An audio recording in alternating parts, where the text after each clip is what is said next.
Good evening. Praise the Lord. સારની સલામ. પ્રભુનું વચન આપણને એવું પણ શીખવાડે છે કે શોધો તો તમને જળશે. હાલેલુયા. Praise the lord. આ વચન તમને એટલા માટે કહેવા માંગુ છું કે હું એક એવી સાક્ષી તમને આપવા માંગુ છું કે એક સમય જ્યારે મારી દીકરી ભણતી હતી ને કોલેજના છેલ્લા વર્ષમાં હતી અને એના પોસ્ટ ગ્રેજ્યુએશનની અંદર એને લેપટોપની જરૂર હતી. હવે કોઈ એવી શક્યતા હતી નહીં. એ સમયમાં એનો ભાવ પણ ઘણો બધો હતો, આજે પણ છે, પણ એ સમયમાં વધારે મોટી કિંમત હતી અને જે જોઈતું હતું એ અમારા માટે સીધું લેવું એ શક્ય ન હતું. અમને પિતા તરફથી એક એવી રકમ આપવામાં આવી હતી નહીં, અને પોસ્ટમાં એને 5 વર્ષ માટે મૂકવામાં આવી હતી. સેવિંગ સર્ટિફિકેટ કહેવાય નહીં એને. અને એ 7,000 જેવા મને મળવાના હતા. થોડી તપાસ કરી તો મને લોનની સગવડ મળી અને લગભગ 5-6 હજાર મારે પહેલાં ભરવાના હતા. એ પેપર સર્ટિફિકેટ મને આપવામાં આવ્યું હતું પણ મળે નહીં. બધું ફેંદી વળ્યો, શોધું. પછી એક વખત એ સમય એક્ઝેક્ટ આવી ગયો અને જે જગ્યાએ હું મૂકું છું એ જગ્યાએ બેઠો, પ્રાર્થના કરી અને પ્રાર્થના સાથે પ્રભુને વિનંતી કરી કે જો પ્રભુ તમારી ઈચ્છા હોય, મારી દીકરી માટે મારે આ લેપટોપ લેવું છે, તો પ્રભુ મને તમે સર્ટિફિકેટ અપાવો. હું પોસ્ટમાં પણ ગયો હતો. મને કહ્યું કે ઝેરોક્સ છે, ઝેરોક્સ હોય તો લાવો, મળશે પણ પ્રોસેસમાં 3-4 મહિના નીકળી જશે ને એટલું રાહ જોઈ મારા માટે શક્ય ન હતી અને કોઈની પાસેથી લેવા એ પણ મારા માટે શક્ય ન હતું. પ્રાર્થના સાથે શોધવાની શરૂઆત કરી અને થોડી વારમાં જ એ સર્ટિફિકેટ મને મળ્યું. ઘણા બધા કાગળોની વચ્ચે ચોંટી ગયું હતું. ઘણા લાંબા સમયથી જ પેપર પડ્યા હોય, 5 વર્ષ સુધી એને રાખ્યું હતું અને એ જ્યારે મળ્યું ત્યારે ખરેખર મારો આનંદનો પાર ન રહ્યો. ગયો બીજા દિવસે પોસ્ટની અંદર જમા કરાવ્યું, એનકેશ કરાયું અને પછી જે તે જગ્યા પર મારે જવાનું હતું ત્યાં જઈને લોન દ્વારા મેં એ લેપટોપ પ્રાપ્ત કર્યું. ઘણી બધી વાર એવી ઘણી વસ્તુઓ છે કે જેની તમારા બાળકોને, મારા બાળકોને અથવા તમને કે મને અગત્યતા હોય છે નહીં આજના સમયમાં. પણ જો આપણે વિશ્વાસ કરીએ છીએ, પ્રભુની પાસે માંગીએ છીએ તો પ્રભુ આપે છે. હું એ કહેવા માંગુ છું, કોઈ મોજ શોખના માટે નહીં, હે ને, મોજ શોખના માટે નહીં. મેં કહ્યું હતું કે 2019-20ની અંદર, ક્ષમા કરજો, 2018ની અંદર એક ભયંકર બપોરમાં તડકો એટલે મેનો ઉનાળો, એક જગ્યા પર પ્રાર્થના કરવા જઈ રહ્યા હતા. મારી સાથે બીજા એક ભાઈ પણ હતા અને મારો ડ્યુરો લઈને અમે જઈ રહ્યા હતા. તેઓ ચલાવતા હતા, હું પાછળ બેઠો હતો અને એટલો બધો ભયંકર અમને ગરમીનો સ્ટ્રોક લાગ્યો.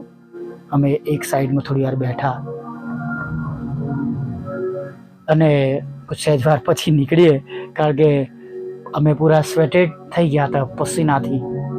જવું જરૂરી હતું. અને રસ્તામાં અમે વાહન પર ચાલતા ચાલતા જ પ્રાર્થના કરી, આકાશ તરફ હાથ ઊંચા કરીને કે પ્રભુ, જો તમારી ઈચ્છા હોય તો હવે એવું સાધન આપો કે જેમાં બેસીને અમને તડકો ના લાગે, કે વરસાદ ના નડે, કે અમને ઠંડી ના નડે. હવે એ સમયમાં મારા કોલેજમાંથી મને જ્યાં વિઝિટિંગમાં જતો હતો ત્યાં મને 20,000 મળેલા હતા. બીજા 20,000 એ લોન તરીકે મને મળ્યા, અને ઉપરના બીજા 5,000 જેવું પ્રભુમાં એક મિત્રએ તેમણે મને ₹1.5 આપ્યા હતા. એટલે કુલ 45,000 રૂપિયા જેવું હતું. અને હું કોઈને કહેતો હતો કે મારે 4 વ્હીલર લેવું છે, અને મને પૂછ્યું કે તમારું બજેટ શું છે? મેં કહ્યું 45,000.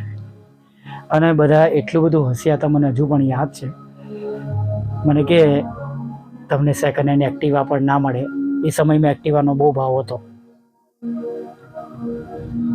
મેં કહ્યું જો મારે લેવાનું છે, આજ મારી લિમિટ છે, મારો પ્રભુ મને અપાવશે. પ્રાર્થના કરતા 15 દિવસ નીકળી ગયા, અને પછી એક જગ્યાએ ગામડામાંથી ઇન્ફોર્મેશન મળી. અમે ગયા અને ટાટા કંપનીની ઇન્ડિકા હું 43,000માં લઈને આવ્યો, તો પણ 2,000 રૂપિયા બચ્યા. Praise the lord, hallelujah. ચોક્કસ ત્યારબાદ થોડું 1-2 વર્ષમાં એને એન્જિન ફેલ થવાના કારણે પ્રશ્નો આવ્યો, પણ એ સમયમાં પ્રભુએ એ વાહન દ્વારા ઘણું બધું કામ કરાવ્યું. અને એના બદલામાં બીજી 20 વર્ષ જૂની પ્રભુએ મારુતિ ફ્રન્ટી આપી. એ ગાડીને સ્ક્રેપમાં આપીને એ જ પૈસામાંથી બીજું વાહન પ્રાપ્ત થયું. Praise the lord, hallelujah. કહેવાનો મતલબ એવો છે કે જો તમે અને હું સાચી બાબતો માટે પ્રાર્થના કરીએ છીએ, કોઈ મોજ શોખ માટે નહીં, ખરેખર જે ઈશ્વરની દ્રષ્ટિમાં પણ જરૂરિયાત છે અને જે આપણી નીડ્સ છે એ પ્રભુ પૂરી પાડે છે. ઘણા બધા લોકો મોજ શોખ માટે પણ ઘણી બધી લોનો લે છે, અને ત્યાર પછી ઘણા બધા મોટા પ્રશ્નોમાં આવી જાય છે, ભરી નથી શકતા.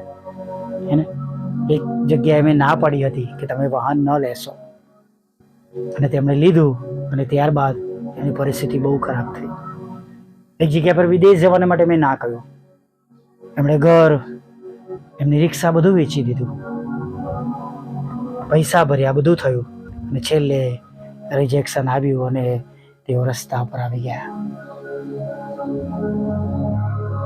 ઈશ્વરની ઈચ્છા અને ખરેખર જે જરૂરિયાત છે એ બંને બાબતો તરફ આપણે હંમેશા લક્ષ્ય રાખીએ, અને જો પ્રભુની પાસે માંગીએ છીએ, પ્રભુનું વચન કે જો આપણે તેમની ઈચ્છા પ્રમાણે કંઈ માંગીએ છીએ તો તે તમને મને આપે છે. હાલેલુયા. વિશ્વાસ રાખીએ કે જો આપણે માંગીએ છીએ સાચું છે તો પ્રભુ એના રસ્તા ખુલ્લા કર્યા વગર રહેશે નહીં.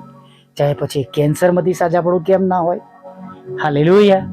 કે પછી દિલીપભાઈ એ તમારો માઇગ્રેન, તમારા એ મગજનો રોગ કેમ ના હોય, ન્યુરોનો રોગ કેમ ના હોય, પ્રભુ સાજાપણું આપી શકે છે. Praise the lord. આ વિજ્ઞાની પ્રાર્થના સાથે પ્રભુના ચરણોમાં નમી જઈએ. ભલા પ્રભુ, અમે સ્તુતિ કરીએ છીએ અને તમારો પુષ્કળ આભાર માનીએ છીએ. આજે ફરીને એકવાર તમારું ભજન કરવાના માટે, તમારી સ્તુતિ કરવાના માટે,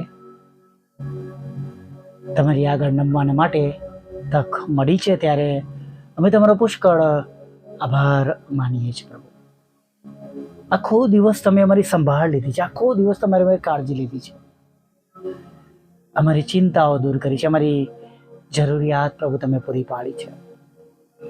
અને પ્રભુ, નાની નાની સાક્ષીઓ દ્વારા પ્રભુ તમે મારો વિશ્વાસ વધારો છો, ત્યારે પ્રભુ અમે તમારો પુષ્કળ આભાર માનીએ છીએ. અરે પ્રભુ, આભાર માનીએ છીએ પ્રભુ કે આજની આ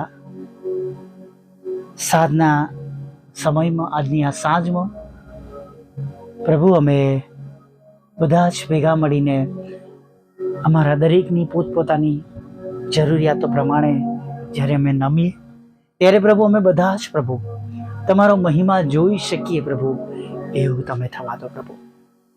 હા પ્રભુ, અશક્ય બાબતોને પ્રભુ આજે સાંજે તમે અમારા જીવનમાં શક્યતામાં બદલાયેલી અમે જોઈ શકીએ પ્રભુ, એવું તમે થવા દો પ્રભુ. હા દયાળુ પ્રભુ, કૃપાળુ પ્રભુ, તમે એવા ઈશ્વર છો, તમે એવા પ્રભુ છો જેઓ હંમેશા મારું સાંભળે છે, જેઓ હંમેશા મારી પ્રાર્થનાઓના ઉત્તર આપે છે, જેઓ હંમેશા અમારી પ્રાર્થનાને કાન ધરે છે. ત્યારે પ્રભુ અમે તમારા ઘણા બધા લોકોને અત્યારે તમારી પાસે લાવીએ છીએ, મધ્યસ્થતા કરીએ છીએ પ્રભુ.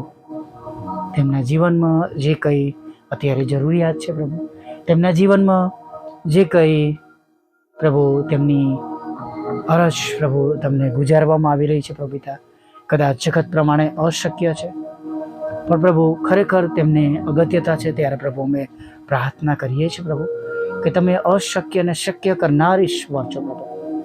અને પ્રભુ તમે દરેક બાબતોમાં અમારી જેમ પ્રભુ પસાર થયેલા છો પ્રભુ. તમે બધું સઘળું સહન કર્યું છે પ્રભુ. તમે પરીક્ષણ પામેલા એવા પ્રભુ છો. ત્યારે અમે પ્રાર્થના કરીએ છીએ તમારા બાળકો વિશે તમે અજાણ નથી, ત્યારે અમે તેઓને તમારી પાસે લાવીએ છીએ, દરેક સાંભળનારને પ્રભુ પિતા. અને પ્રભુ અમારી આખી ટીમને તમારી પાસે લાવીએ છીએ પ્રભુ.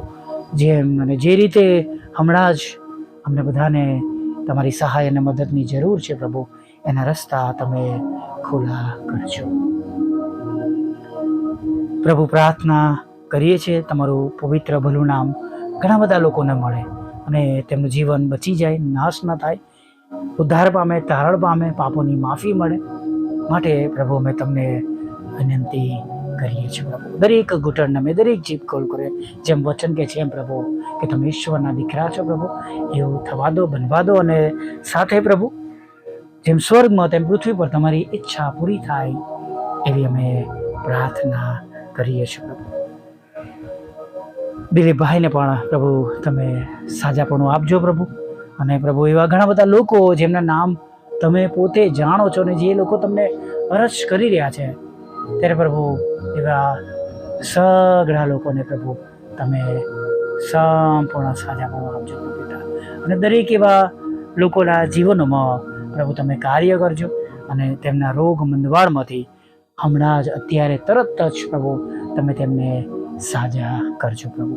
પ્રભુ પ્રાર્થના કરીએ છીએ જ્યાં લડાઈ ઝઘડા છે પ્રભુ ત્યાં તમારી શાંતિ સ્થાપજો, કાનૂની બાબતોમાં વિજય અપાવજો, સરકારી કામો જે બંધ પડેલા છે એમાં તમે એમને વિજય અપાવજો પ્રભુ પિતા. અને જે ઘણી બધી બાબતો તેમની અગત્યતા છે પ્રભુ એ પ્રમાણે તમે આજે નોંધમાં રહેજો એવી અમે પ્રાર્થના કરીએ છીએ પ્રભુ. પ્રાર્થના કરીએ છીએ તમારી સેવિકાના ખેતરમાંથી પ્રભુ એ કડવામાં નામો નીકળી જાય, તેનો કબજો તેમને મળે એવું થવા દો પ્રભુ. હા તમારી સેવિકાઓ જેમના 2 મકાનો છે વેચવાના છે પ્રભુ, એ વેચાય પ્રભુ, એના રસ્તા ખુલ્લા કરો આજે એવી અમે પ્રાર્થના કરી, તેનો આશીર્વાદ તેઓ જોઈ શકે એવું થાવ. તમારા સેવકના પ્લોટ માટે પણ અમે તમને વિનંતી કરીએ છીએ, તેમના હકમાં જે શ્રેષ્ઠ અને સારું છે એ થવા દો. જેમને મકાન લેવા માટે લોનની જરૂર છે, વાહન લેવા માટે લોનની જરૂર છે પ્રભુ, તો પ્રભુ એમની સગવડો પ્રભુ પૂરી પડે માટે પ્રભુ એ લોનની વ્યવસ્થાઓ તમે તેમને આપજો એવી અમે પ્રાર્થના કરીએ છીએ પ્રભુ. સાથે પ્રભુ અમે વિનંતી કરીએ છીએ દરેકના નોકરી ધંધા રોજગારને તમે આશીર્વાદિત કરો, લગ્નનો આશીર્વાદ આપો, બાળક ધનનો આશીર્વાદ આપો પ્રભુતા, વિદેશ સેવાના માર્ગોને તમે ખુલ્લા કરો, જુદી જુદી પરીક્ષામાં પાસ કરો, IELTSના બેન્ડ આપો પ્રભુપિતા. અને પરમેશ્વર પિતા વિધુરો વિધવા બહેનો, અનાથો, મનબુદ્ધિ લોકો, માનસિક રોગીઓ અને વિકલાંગોની પર તમે સાથે રહો. જેઓ તમારાથી દૂર ગયા છે, દારૂ, જુગાર અને અન્ય એવી બાબતોમાં ભટકી ગયા છે, ત્યારે પ્રભુ ખાસ તમે તેઓને પુનઃસ્થાપિત કરો તમારામાં એવી અમે વિનંતી ભરી પ્રાર્થના કરી. તમે તેમનો બચાવ કરો, તેમનો આત્મા નાશ માની જાય એવું તમે થવા દેજો પ્રભુ. અમારી પણ મિનિસ્ટ્રીને તમે આશીર્વાદિત કરો. મિનિસ્ટ્રી દ્વારા રોજ ઘણા આત્માઓ જીતાય માટે અમારી દરેક નાની મોટી સેવાઓને તમે પુષ્કળ આશીર્વાદિત કરો. અમારો સ્ત્રોત તમે બનજો. યોગ્ય સહાય અને સમય પર તમે અમને મદદ કરજો, જેથી કરીને પ્રભુ જે તે સેવાના કાર્યો છે પ્રભુ પિતા અને સેવાની જરૂરિયાતો છે પ્રભુ, એ પ્રમાણે અમે બધું બનેલું થયેલું જોઈ શકીએ એવું થવા દેજો. વાહન માટે અમે વિનંતી કરીએ છીએ તમે પ્રભુ, જો તમારી ઈચ્છા છે તો પ્રભુ આજેના રસ્તા પ્રભુ તમે ચોક્કસ ખુલ્લા કરજો પ્રભુ પિતા.